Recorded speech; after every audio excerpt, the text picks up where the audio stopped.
Hello, everyone. Good morning, good afternoon, good evening, depending on where you are joining us from. I would love to know before we get started where you are joining us from. I am here in Denver, Colorado. Zainab, where are you at? I'm in Arlington, Virginia, right outside of DC. Oh, amazing. Okay. Where is everybody else popping in from, joining us from? I would love to know. Oh, New Orleans. I haven't been to New Orleans in years. I absolutely love New Orleans. Los Angeles, beautiful. We've got Dallas, Toronto, all over the globe here today. It's so good to see you all with us. We're so excited. Zainab, I'm going to kick it over to you to get started. All right, thank you, Avery. So hello, everyone. My name is Zainab Mahmood, and I'm a Senior Director of Marketing for Capital One Business. Our team is focused on connecting a diverse community of small business owners and entrepreneurs with the financial products and services they need to move their businesses forward. Capital One Business is committed to supporting businesses of all sizes, from budding entrepreneurs to growth stage companies. And we know that these businesses, your businesses, are the cornerstone of our communities across the country, driving innovation for both local economies and our national economy. I am especially excited to join you today during National Women's Small Business Month, a time to recognize and celebrate the resiliency of women business owners. This is personally exciting for me as my mother was a small business owner when I was in elementary school. I saw firsthand how challenging it was to not only start, manage, and grow a business, but also how to do this in the context of your already busy lives as friends, mothers, and caregivers. Adding to that mix, a pandemic that we have had to navigate over the past nearly 2 years now has made it especially challenging to lead a business. At Capital One Business, understanding how to best support you, women business owners and entrepreneurs, is critical to what we do. It's why we're proud to partner with organizations like the Female Founder Collective, who are committed to providing valuable tools and education while creating space for women to share their experiences and insights around creating economic opportunities for themselves and others. Now I'll pass it back to you, Avery, to share what we can expect from today's programming. Thank you. Thank you so much, Zainab. I know I continue to use the word excited, but I'm excited and honored to be here, especially this month. This is so amazing. Speaking of, I am Avery Bradford. I'm head of programming and events for Female Founder Collective and the 10th House. And the whole reason that we partnered with Capital One Business for this event is because we got so many questions about funding and financials inside of the community, whether that be inside of our private community or our social community, about how to grow your business as a female founded organization, because there are so many obstacles and roadblocks along the way. So I am so looking forward to the insights that we're going to learn today. Just a quick background about Female Founder Collective. We started about 3 years ago. We just had our birthday a couple of weeks ago. As a nonprofit, we issue grants to female founded and run organizations to help them positively impact their communities, both socially and economically. We also have an FFC seal, so you'll probably see that in a lot of businesses that are participating today. And that lets consumers know around the world how they can support female founded organizations. So it makes it really easy to do so. 3 years ago, we started a Slack channel. Everyone was like, we want more, we want more, we want more resources, we want more education, we want more community. So that is why we created the 10th House. So the 10th House is our private membership community, which we launched this year. We have events, resources, ones that are crowdsourced, vetted. We have so many different opportunities. We have a pitch competition coming up. We really do everything and anything that we can to support female founded organizations within that. If you're interested, you can look at our website to see what it takes in order to apply and be a part of that. Without taking up any more time, I want to kick it off with today's event. We have an interview coming up, which I'm going to let Ali introduce, and then also we'll have a 15-minute break. So from 12:15 to 1 Eastern, we'll have a quick break, and then we will meet back inside of this exact room at 1 p.m. Eastern for a Maximizing Cash Flow Without Giving Away Equity workshop. So it lets you know how much debt is right for your company and how you manage debt financing with the People CPA. So I'm going to pass it over to you, Ali, to get started. Hi, everyone. It's so great to have you. I love that we have people coming in from basically all over the world. But as Avery mentioned, this has been the most incredible series where we're learning about really how to grow your business in a financially responsible way, in whatever way you want to. So I'm super excited to finish this series off with somebody that I've long respected and admired. Her name is Morgan Debaun.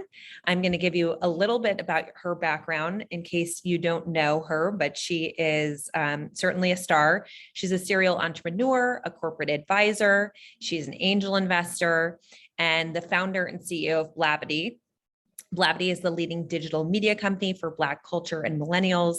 And Morgan has grown the company into a market leader for Black media, reaching over 100 million readers per month through a growing brand portfolio. Under her leadership, Blavity has launched several leading consumer summits, including Summit 21 for Black women creators and Afrotech, which is the largest tech conference for Black innovators and founders. I happen to be a huge fan of that one, and I follow them on social. You should do so too. She acts as an advisor to influential global brands and companies, including Disney, American Airlines, CES, Pandora Bridal, Rosen Skincare, and she's also an investor in gold. I am as well. A consumer brand present in over 200 stores in public, which has a 1 billion plus valuation. So she's very good at what she does. Last but not least, she is a recipient of AdColor's Innovative Award and has been recognized by Forbes in the 30 under 30 and America's top 50 women in tech lists, and was named as one of the most 100 influential African Americans by The Root. So huge thank you for being here, Morgan. Are you here? There she is. Hello, hello. We're so happy to have you. And I will note, I saw somebody coming in from St. Louis today. We're both St. Louisans, born and raised. Yeah. And I think both in Los Angeles now. Funny enough. Yes, I split my time between Nashville and LA. Amazing. Well, super excited to have you. I have so many questions for you, and I know the audience is going to as well. So you all please chime in, and we'll do our best to get to your questions too. But you have an incredible, relatable story, even if it was a very difficult route to success. You came from the Midwest into it, and it was in that process that you really determined that you wanted to be a founder. Can you talk a little bit about your inspiration initially for Blavity, and what did you see as the gap, and what was really that first step that you took in creating it? Yes. Well, one, thank you so much for having me. I'm excited to be here. Hello, good evening, good afternoon, good morning to everyone. I started Blavity over 7 years ago, so I am like an OG founder at this point. But back in the day, being a Black girl from St. Louis, moving to Silicon Valley, it was definitely a bit of a culture shock.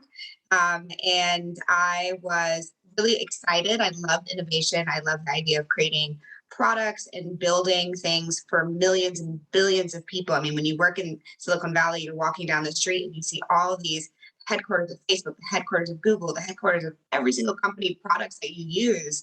And yet I was completely also frustrated at the same time because the people who were making these products did not look like me. And the people who made these products, they weren't women, they weren't people of color. And it's it was a transformational moment because it was also like, wow, these are just people, right? Like you use these products, we're all sitting on Zoom, we're using computer, we're on our mobile phone. These are made by groups of people sitting in spaces, most likely at the epicenter of the Bay Area. And yet, so it's very powerful. And yet to know also that those rooms don't reflect us as women and don't reflect us as people of color means that there's just a huge gap on innovation and products that could be made to solve our challenges, our issues, or even just to bring more joy into our life. And so, I made a decision early on in my career that I wanted to be a part of the solution. I didn't want to spend my career just trying to fight that fight from the inside. I wanted to accelerate the change and impact that I could make from the outside. And so, everything that Blavity does as a company is rooted in how do we elevate those storytellers that people are going to push culture forward at every angle, whether that's because we're giving people access to Silicon Valley through Afrotech, or we're featuring their web series so that they could maybe get a pilot brought to TV for Shadow and Act. It could be anything, but each one of our brands is focused on making an impact. That's amazing. And when you made that transition, you weren't into it. How did you know it was time to go full time? And how did you manage to save to start the business and ultimately cover your expenses? That's a huge question mark that a lot of these founders have, right? They might have a side hustle and they're trying to grow a fledgling business. And it's really tough from a financial perspective to figure that out. Can you sort of walk us through some of the ways that you did that? Yeah. So a couple of different things. So just to walk through the timeline a bit, I graduated from school, 22, and moved to the Bay. So I got my first full-time job right after school. The salary was a reasonable tech salary, nowhere near what they're getting people now out of college. But at the time I was like, this is a lot of money. But I still lived like a college student. So I didn't change my standard of living or comfort levels, even though my salary, my income had gone from 0 to, I don't know, I think it made like 80K. And so that was the first thing, was not changing my lifestyle so that I could save as much money as possible. San Francisco doesn't get you far, by the way. Right. In the Bay Area, that's not much. Right. I have 2 roommates, it was a lot. So I was saving as much money as possible. And then as I was getting equity in the company, I was saving the equity. I wasn't like trading it in the stock market. I was holding it so that I didn't get taxes. So I just did some of the basics of financial management so that I could have as much cash and savings and a bit of a safety net. Because for me, I needed that mental safety net to make the leap. Financially, it's definitely tough to start a business, and it's tough because you're investing in the company and you're operating. So when you make that leap to not have your full-time job, not only are you having to cover your own expenses, you also have to continue to invest in the business. So you're like double dipping into your savings. And that's something that you really have to plan for. So I saved for 2 to 3 years. And then even when I quit, I still kept a side hustle. I still kept consulting gigs. It gave me more like freedom with my time so that I could focus my core energy on the business. But I was like, no, I have to keep an income so that I can continue to invest. I would bootstrap Blavity for the first year. I had no intention of raising venture funding. I did not want to do it.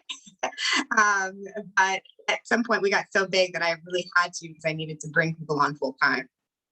And did you have other people that were working with you in the interim, right? As you were just starting to build it out in that process when you were bootstrapping? Because that's also another big question a lot of founders ask, is they're like, how do I basically delegate, and when I basically can barely afford to cover the regular operations of the business? It is a struggle. I mean, it wasn't easy. It was not cute. I was like boiled eggs and oatmeal every day, bringing Tupperware to work, packing it up, right? I had like no shame. I was very focused. I had my co-founders who I went to college with. So they were working part-time. They also had their full-time jobs. So I was the only person who quit, partially because I couldn't pay them. So they were doing their nights and weekends while I was full-time dedicated on the business. So that was some help and helped us drive forward. And then I also did fellowships and internship programs really early on. And I would pay people a $500 stipend, and not much. It was money coming out of my pocket, times 10 or 15 people. So we had marketing fellows, we had content fellows, and then we had video fellows. Ironically, most of those people that made it through, a lot of them are directors at the company now. They've been with us for 5-6+ years. So it was also a really great way to find early employees who were mission driven, because they were willing to work pennies, and we were all young, right? But that was the best we could do. But that was also one of the drivers for why I raised money, was because I was like, this guy's been riding with us for 6 months, 9 months. He needs an income. I need to raise money so I can start paying people. Yeah. So talk to us about that process too, because a lot of people get to that sort of intersection, the fork in the road, where they're going, okay, I barely have any cash left, and I see this opportunity for my business. I'm not sure what is, do I go get a loan? Do I fundraise? How did you decide that now is the time to fundraise? And what was the sort of process of how you thought about, okay, now I'm going to use the funds towards X, Y, or Z? Yeah.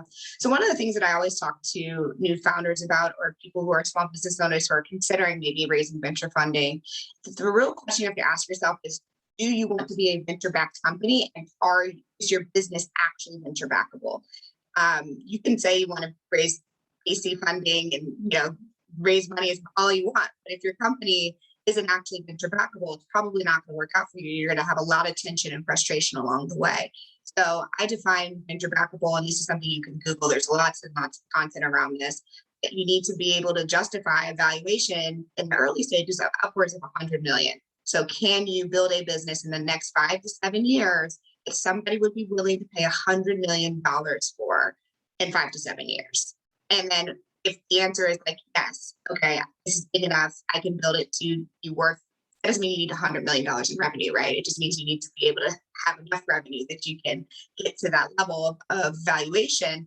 And then, okay, yep, good there. Then are you willing to sell it? Like, are you someone who's going to say, actually, no, I want this to stay small business. I don't want to give up equity. I don't want to have a board. I don't want people to be able to tell me what to do.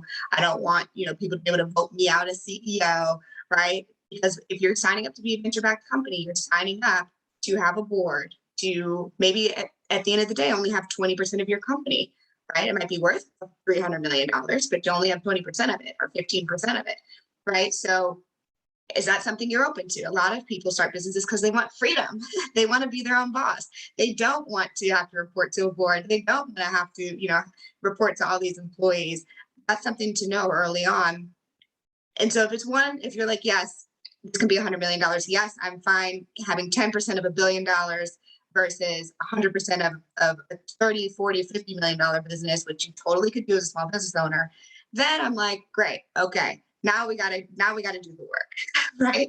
And so once you've decided those things, then you have to really look into the type of investors that would be interested in investing in you. There's a lot of resources. You all have tons of resources on this. Like, how do you find the right investors for you? And you should start with the people that you think are going to understand the problem that you're solving and look at how they typically invest. I made the mistake when I first fundraised that I went out to investors that were not going to ever invest in my business. I didn't know that. I was just learning everything for the first time. So I was going to VCs. I was like, I went to Black VCs because I was like, you get it, right? There's a problem. There's no media for Black millennials. There's a lot of old school media. They weren't digital first. There's tons of millennial media companies like Mike and BuzzFeed and Group 9 and all these places, but they weren't catering to Black millennials. You guys get this, right? And they were like, yeah, we get it. And they were happy to talk to me about it. And they'll never really say no. People don't ever really shut it down, right? But they were never going to write me a check, ever. And so it's not at that point. So, I had to change my investment strategy when I was going out to raise money after I failed the first time that I went out.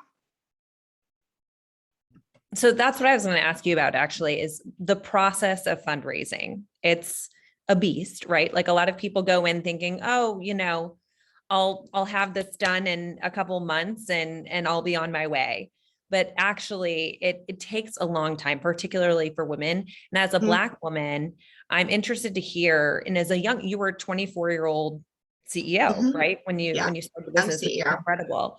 So talk to us about what that process was like, what you learned along the way, and maybe some things that can help the other women that are listening in on their journeys and how they might want to sort of think about it. Yeah, my biggest advice is that you have to feel confident in your product, in your vision, and you can't take things personally. So, just know that getting no's is a part of the process. And I think sometimes as women, or as in Black women, we're so prepped for the no that when we get it, sometimes it's like, is it because I'm Black? Is it because I'm a woman? And, maybe it's like, no, actually your product is Black, or you're like, your pitch was weak, or like, maybe it's just, you're not ready yet, sometimes there is bias. Sometimes that it is because they don't get it. Maybe they don't get it because they're men. Maybe they don't get it because they're white. At the same time, just know that for everyone, fundraising is a process, and you are genuinely asking someone to give you millions of dollars. They've just met you. Maybe they've only known you for a year, right? Your product is very early on, and you're asking them to transact with you. So just know that it is a part of the process, that this is in fact supposed to be difficult, because it should be difficult, because you're really aiming to create something out of nothing.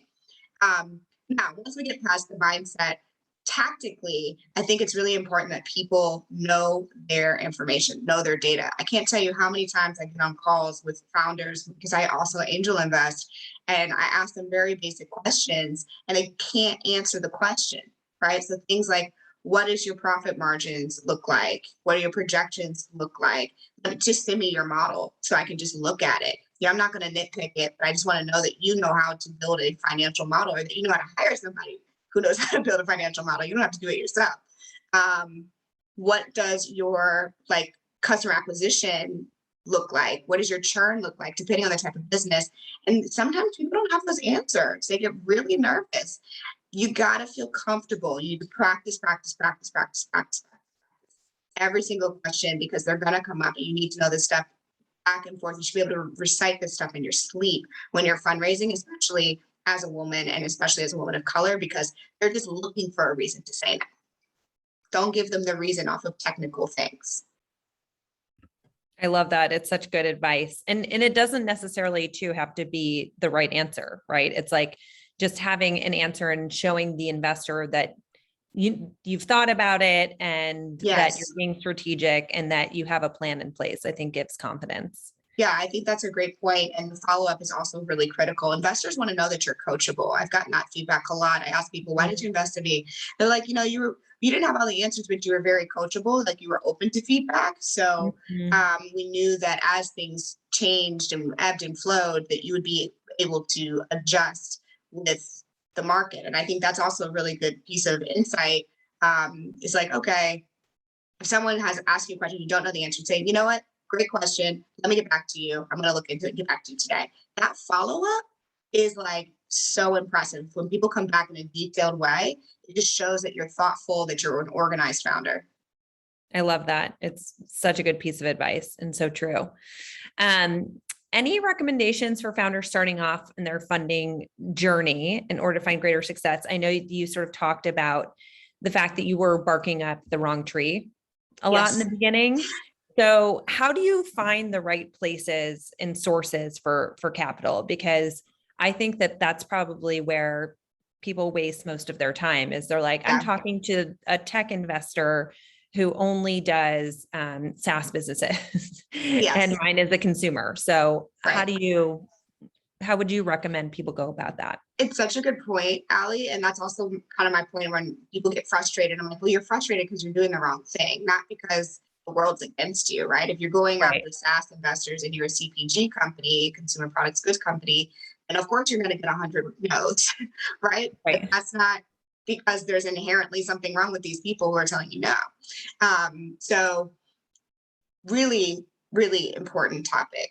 And my suggestion is a couple things. One, look at companies who've recently raised that are very similar to your product or in your industry, and make a spreadsheet of all the investors who've invested in that. Now, they may not invest, it can't be exactly the same. So if you're like a cannabis gummies company, don't go and find a bunch of cannabis gummy investors, because they might say, well, we're already invested in cannabis gummies, so we can't do it again. But you can go and say, okay, cannabis edible companies. And then from there, you can look and see, okay, who are all the VCs who've invested in these types of companies. The second thing is you want to look at stage. How big are these companies? I think it's best to look at your competitors. How big are they? You want companies that are just one step ahead of you. So if you're raising your seed round, go look at who they raised from their seed round from. And you can look at Crunchbase to find this information. You can look on AngelList to find this information. And you can also set up Google alerts for your competitors at that stage, because they're going to oftentimes have press releases, or their VCs are going to have press releases with their names in them. And follow those VCs on Twitter. That's another thing, because not everything gets uploaded really quickly to Crunchbase, but everybody will promote on LinkedIn and on Twitter. It's just like a thing that VCs do. And then from there, when you are looking for those people, you know that they're in the right industry, you know that they have some sort of interest. Don't go out the gate being like, hey, I'm raising $1 million can we talk? Because they're gonna be like, no, or they may be like, Right. send me the deck, but that's just a quick way to get to a no. Instead, I recommend that people approach it from like, hey, I'm thinking about opening a round, or I'm opening my round in 6 months, in 4 months, in 3 months. So there's no pressure on the VC, that initial conversation. I'm opening around in 3 months or 6 months. And I'm wondering if this might be a company that you're interested in. Here's a brief summary. Do not give them your deck. Do not give them your deck. And then if they say like, yes, actually, this is great, hop on the call, or can you send me an email? You can send them an email. Send them a very baby version of your deck, like 4 or 5 slides, just the high level, just to see if they're interested. The problem with giving someone your full deck early on is that it's, again, you're just giving them reasons to say no. They're going to look through it and they're going to find that, wow, this doesn't make sense. I don't like that you said this. Yeah. You need to get on the phone and have a conversation. You need to ask them, do you agree with the problem that I'm solving? Do you agree with the market that I'm solving for? Do you agree with the fundamentals of the business that I'm bringing to the market in this startup? If the answer is yes, like all the little details, we're going to work out together when you're on my board. We're going to work this out, So, all the little stuff, let's not like split hairs and get a no because someone's nitpicking the little details. Again, know your details, but you really don't want to go there. You want to focus on the big picture, get somebody excited about the opportunity in the market, get them excited about you, and then go into the terms. Love that. I want to talk about, because we talked about funding, but there are a lot of founders on here who are bootstrapping, or they've gotten small business loans. You actually have a program that you introduced, and I believe it's a course called Work Smart. And I wanted to ask you how you thought about that curriculum, how you created it, who's eligible to take it, and just why you sort of picked the fundamentals of it that you picked. Yeah. So as I was raising and navigating the scaling of my own business, Blavity has over 80 employees, over 100 contractors. I've raised over $12 million. So I've gone through enough of kind of being a business operator and a business leader that I started to realize I do have a bit of a organized way of growing my business and making sure that each one of our companies and our brands is able to be resilient, that we're able to scale and grow year over year. We grew despite the pandemic, even having a conference business, we were able to grow Afrotech. And so there is a methodology that I follow and that my team and I have developed to be able to do that repeatedly. And one of the things that I think is really important is there's so much content, there's so much conversation around raising money. But actually, if your revenue is really strong, then you can do whatever you want. If your profit margins are really strong, you can do whatever you want. You can raise, you can not raise, you can take out a loan so that you're not giving up all that equity. You can have a lot of freedom and opportunities if your business fundamentals are very strong. And so I wanted to create the Work Smart program for entrepreneurs who had already gotten started, who had already taken that leap, and maybe we had some early success, but we're thinking about how do I hire those first set of full-time employees? How do I grow from $100,000 a month to $500,000 a month? It's a very different company to get to that level of scale. And oftentimes, as people of color, we're doing it for the first time. It's not like we can call our mom or call our cousin and be like, hey, mom, I'm thinking about hiring my 15th employee. What do you think? How should I structure this org chart? So my goal is to be of service to help people through that process of scaling so that they can have more financial freedom for themselves, so they can invest more in their community by hiring people, employing people, and then ultimately like building the economy for small businesses. It's just really important. And people having the opportunity to not have to fundraise if they don't want to. You don't have to take venture funding. You can go get a small business loan. You can figure out other ways to finance your business to get to the next level. And one of the pillars that you talk about, which I love, is self-management. And that's so big. There's so many solopreneurs here. And then also the idea of having an efficient team growth pillar. For self-management, do you have any tips for founders listening on how they might want to think about time management for themselves, burnout, and just talk about that more broadly as one of sort of your guideposts for growing a company? When you are growing a company, who is the hardest working employee? You are your first employee, right? Like no matter what you're starting, no matter how big you ever get, you are the first employee. And so you have to be the kind of golden child of personal productivity, of personal organization, of making sure that you're maximizing your time, because the more efficient you are, the faster your company will grow from 1 employee to 2. And also, once you're at a scale where you have 5, 6, 7, 8, 10 employees, it's really important that the leader of the group is setting the tone of what a productive workplace looks like. And so just some quick tips. Make sure you have everything in your calendar. And I mean everything. I'm talking what time you wake up, what time you eat, what time you sleep, what time you're going to the gym. Make sure you're making time for all of the essentials of what it takes to just like function in this universe. Because when you start your business, as you're growing your business, some things that go out the door. Sometimes, eating goes out the door. I remember there was a time when I didn't eat. So I had to start eat lunch. So I had to eat 30 minutes on my calendar so that I was a constant reminder, because you need fuel to function and to be a good leader, right? So making sure that you have you're personally maximizing your full potential is critical for your company to grow. We all went through crazy times with COVID. As entrepreneurs, if we weren't able to show up for our business, what were the ripple effects of that, right? Yeah. Like your team, your audience, your customers, your clients. I had to be ready for anything. And so really important that you focus on yourself first before you can worry about making more money, raising money, and all these other things. So schedule those bathroom breaks too. That's something that I would forget about. And I'd be like, oh, I gotta go to the bathroom. And end up being late to a meeting. So much. I go to the bathroom like 10 times a day. My team, it's probably a running joke somewhere in Slack that like, oh, we're just leaving the meeting. It's so true. I'm like, oh, I forgot to go to the bathroom today. And I'm like, but I love that. It's true. And you forget, right? As the founder of a company, and you just have to keep plugging forward. So that's really beautiful. I'm going to go, and then I want to talk about team building, because I know a lot of the individuals here have questions about that. And it's always like, when do you hire that first person, and how do you cover the cost of them if you're not vending? But Azra Mehdi actually asked, how many months and years after you started did you consider reaching out for outside funding? I bootstrapped the company for a year. So I quit my job in like October of 2014. I started the company in July of 2014. So I, worked for a few months and then quit. And then I raised my first round of funding that following summer in 2015. That's when I went out to fundraise. I failed. It took me a long time to even close the round. So even when I did fundraise, I wasn't very good at running fundraising processes. So it was like I got my first check, and it took me another like maybe 2 months to just figure out the paperwork to get the rest of the money from other people. So it was about a year really end to end of bootstrapping. Got it. And then we have a question from Deborah as well. And I think this relates really well to the notion of team building, which is another pillar, right? Is how do you efficiently scale your team? Can you talk about that pillar and what that means?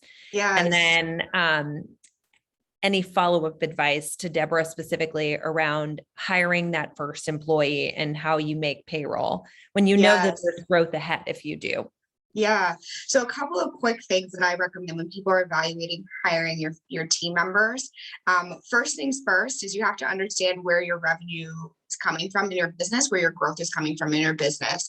And you have to ask yourself, then, am I hiring someone to accelerate growth because I'm going to save time, because I'm delegating something that I was previously doing? And I'm going to replace that time that I just saved with a revenue or growth driver for the business. Because again, every employee you hire, the contractor you hire, the result should be that you move faster, you get to your goal faster, right? The result isn't convenience and more time to eat lunch. The result is more revenue. The result is more customers. The result is more users, more downloads.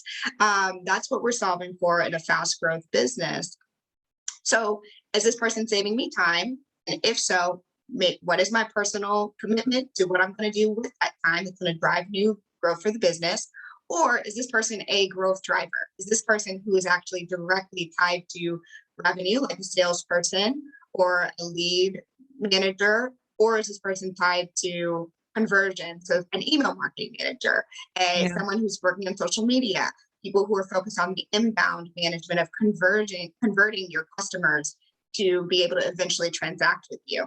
So those are my recommendations of the 2 things that you should think about: saving your time in their early days, at some point your time cannot, like you can't always optimize for saving your time. At some point you will have to hire more people and they will have jobs, right? Outside of just like assistant or executive assistant or something like that.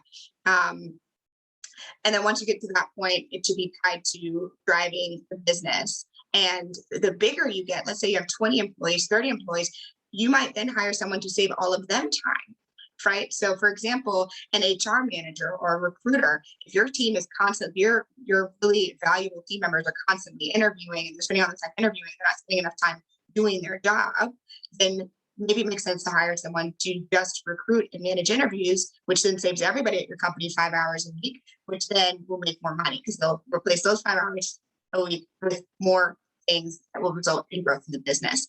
So you're constantly running this exercise. And that's why the Work Smart program, it's something where I'm like, at every step of your business, at every milestone, you should go back through these 5 steps. Manage your team, manage your time, manage your data, know your information, manage your revenue, and then manage your growth and make sure that you're constantly reviewing all of these things to be able to continue to grow. Awesome. And you all, Morgan actually has an Instagram for Work Smart, and I Yes. love following. It's such good advice, and I'm constantly getting tips for managing a business on it. So, and thank you, Simone. Simone actually included the website for you all to check out. It's all free on my podcast and everything. I talk about this all the time. Amazing. So I wanted to go into your angel investing career. First of all, this woman, guys, has been investing from the earliest days. I think when you were 13, you invested in the stock market, which is like, kudos to you for thinking ahead. I certainly had no idea what I was doing when it came to that at that age. But I wanted you to talk a little bit about your angel investing career and just sort of what you've experienced. How do you think about investing in companies that you're invested in today? And what in particular captured your attention and ultimately made you invest? Yeah, I meet so many incredible founders. I'm so feel so grateful that because of my work, I meet people, whether that's because they're pitching Afrotech or Blavity for coverage, they want that first news article, or it could be I'm at a conference and I'm like, oh my gosh, you're gonna kill it, and I want to make sure that I'm being helpful. And what was interesting is I was just coaching and advising a lot of people, and then ultimately got to the point where I was like, I need to put money into this because you're going to be successful and I can see it. And I want to be more integrated into being a part of your success. And so that was my personal kind of reason for wanting to angel invest, was because I just wanted to go deeper with a certain set of founders that I was meeting. And also it's just a great learning experience for me. You get a chance to kind of go behind the scenes with someone and understand what's happening in their business. So Bold, for example, is an incredible company. If you all haven't heard of it, it's available in Target and a variety of other places. But basically, she has Trinity is the name of the founder. She's incredible. She has a bunch of different products that you can eat that are superfoods. So whether that's like, a matcha latte or like a matcha skincare product. Anyways, it's really cool. Look it up. They're delicious. Delicious. And the reason I invested in her was because I was like, look, you're incredible. You're super smart. You're growing really fast. I want to be of service. I want to be able to be there for you if you have questions about growing a business in the way that I can be helpful. And also, I love your products. And I want to eventually get to a place where I'm only using products that I've invested in. Like, that's like a weird thing that I have as a goal in life. So I'm invested in like Starbucks, Apple, all the products that I use, Netflix, Amazon, all the products I use on a day-to-day basis. I'm typically buying a couple of shares in that stock. And even for my day-to-day, I'm like skincare and things. I try to just either be friends with those founders or invest in them. Yeah, that's actually a really good point from an investment strategy because, hey, as women, we also, and as Black women too, there are different products and services that appeal to you than the rest of the sort of marketplace. And you can use your sort of unique consumer cap. Like I invested in Peloton at the beginning of the pandemic because I was like, I could really use an at-home workout tool right now. That's right. So that was my win. Yeah, it's your unique insights. That's really critical. It's like each one of us is unique in some way. Each one of us is uniquely positioned to do something in this universe. And we are the only person in this world at this point in time that is us. And so how do you tap into whatever that is for you? Yeah. For me, it was at the time, I was a Black girl living in the Bay that had access to all these resources. There just weren't that many of us. And so I could use that as my competitive advantage. And so I encourage you all to think about what is your unique positioning in the universe, in the world, in your market, in your business, and how can you tap into that to accelerate your growth? I love that. We are getting close to the end. So anyone, if you have last questions, please, this is an incredible opportunity to have who I believe is a guru at your fingertips. So definitely chime in. But in terms of, sort of some closing questions that I have, although wait, we have one question that just came in from PBJC. What are your thoughts on seed equity investments from friends and family? Oh man, that's tough. My parents were like, absolutely not. So, yeah, I wasn't in a position where my friends and family have money like that, to be able to invest in the business. So that wasn't on the table for me. In general, though, to answer the question, I think that if your friends and family have a lot of discretionary income, it depends on the time of life. Like if I was starting a business today in my 30s, yeah, I would probably have my friends invest as angel investors, but I know that they can lose 10K. You have to be okay if that person loses that $10,000 and that they're not going to come knocking on your door in 6 months and say, hey, is it time for me to get my money back? It's like, no, it's going to be like 10 years and you may never get it back. Right. You just got to be really comfortable. Be prepared to light it on fire. Basically. So, just be very careful because your friends and family are going to be also your village that pull you through entrepreneurship and are there for you. And so I think it's more valuable for them to make that commitment to be there for you on this entrepreneurship journey. You may even want to gift them shares, honestly, so that they support you because it's really tough. You need those people around you. I love that. That's such a good piece of advice. And I actually haven't thought about it that way, but it is probably more powerful. And then Talisha asked, when speaking to investors, do you ask for your full goal amount or just what you need to get started? Such a good question. And I see this a lot with women and people of color when we raise money. We're so conservative, but we're like, we only need $300,000. Go ask for the $1 million. Because when you say you only need $300,000 or $280,000 or $450,000, when you pick these little arbitrary small numbers, what you're telling someone is like, you're not actually thinking big. Investors want you to go for the moon. They want you to be a unicorn. They want you to play huge. And oftentimes as women and people of color, we're like, you're very calculated. We take calculated risk because we've had to. And so we're not trained to just be like, I'm raising $10 million on a $100 million note. These boys are out here saying these things, okay? These numbers that they're asking for are crazy. And so I encourage you all to probably double whatever number you think that you need, 400,000, 500,000, just go out at $1 million, go out at 2.5 million, go out at 3 million, make it an even $1 million plus number, or 500,000 if you're doing your kind of pre-seed angel round. Don't say anything like 200,000, 300,000. The other thing you can do is when you start to get the money in, let's say you say 500,000 and then all of a sudden you get 300,000, you can stop fundraising, right? You can say, great, I'm done.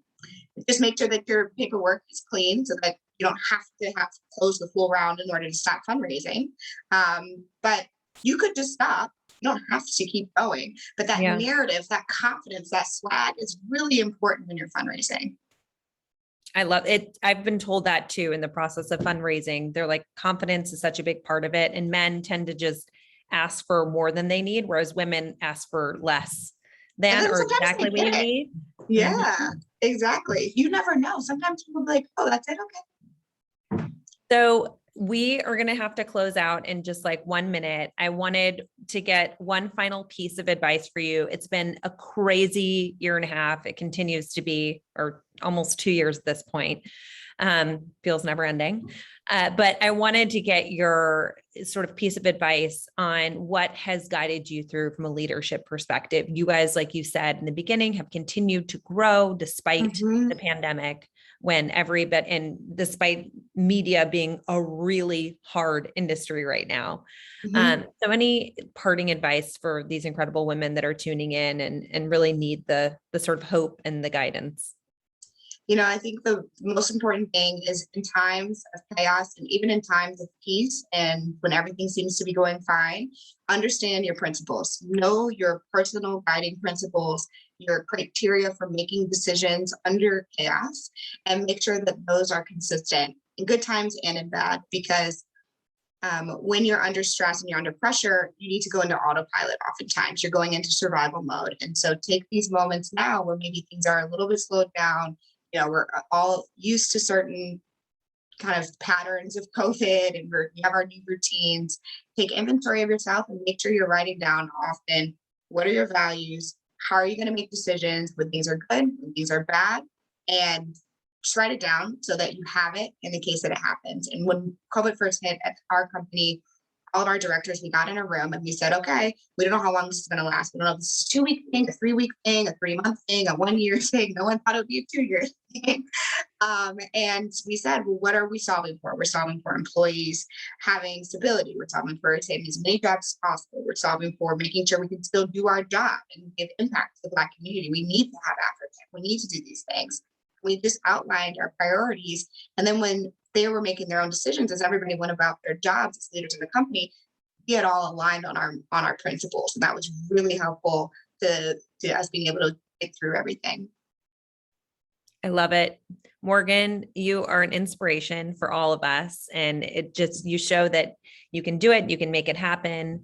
So thank you for this incredible advice, for being here. I'm going to kick it back to Avery, who has some parting remarks, but we really appreciate it. And thank you all for being such active participants. Thanks, everybody. Thank you, Allie. Thank you so much for being here, Morgan. Just a quick reminder, we're going to take a 10-minute break, and then we'll see you back inside of this same room at 1 p.m. Eastern for the Maximizing Cash Flow Without Giving Away Equity workshop with Shania Wilson.